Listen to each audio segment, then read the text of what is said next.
snema? All right. Ja, je. Okay. Drage boginje, pozdravljene.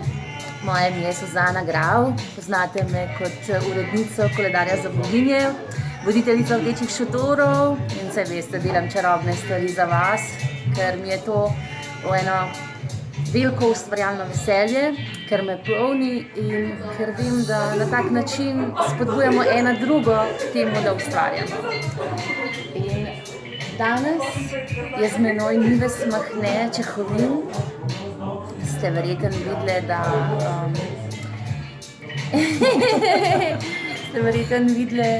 da v bistvu je ta mesec februar njena knjiga, njen prvenec, knjiga meseca. In Nives, dobrodošla, pozdravljena. Hvala lepa. Videli so se dobile na kavi, da se malo vidva, kdo sva. In Nives je prinesla kaj s seboj? Svojo knjigo. Prav. Pokažem. Tako da se zablišči. Še bolj. A vidite, koliko je to lepo?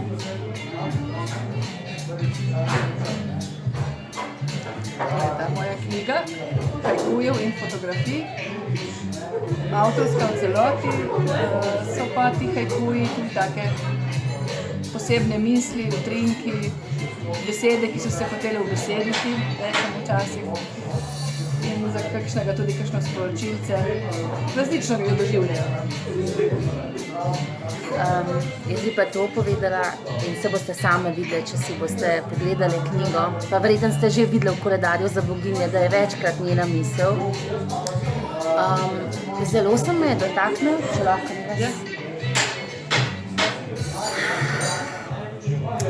Zelo se me je dotaknil, ste opazili, kaj je glavni motiv, ki ga letos zasledujemo.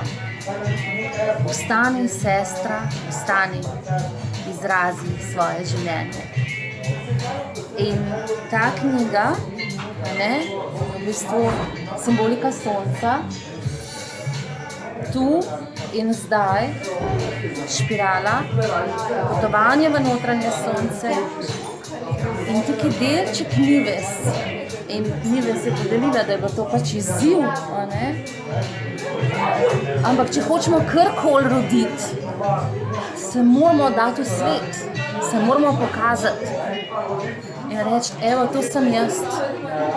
In ko ena to naredi, spodbudi, da je možno, vidimo, da je možno, da se da narediti, da lahko izdaš knjigo v samozaložbi in je izjemna in je tvoja.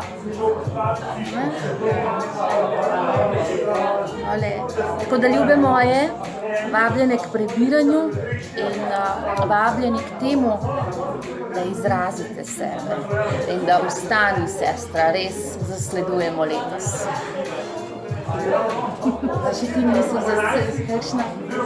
Misel bi bila, da poskušaj slediti temu, kar čutiš, da te radosti, kar te navdihuje, kar te potegne, tudi če se vsem ostalim zdi, da je mogoče malo mimo ali pa da ni pravi čas. Takrat, ko čutiš, da je pravi čas, sledi temu. To bi jaz položila na srce, kako sem tudi sebi mogla položiti na srce. Hvala. Tadam!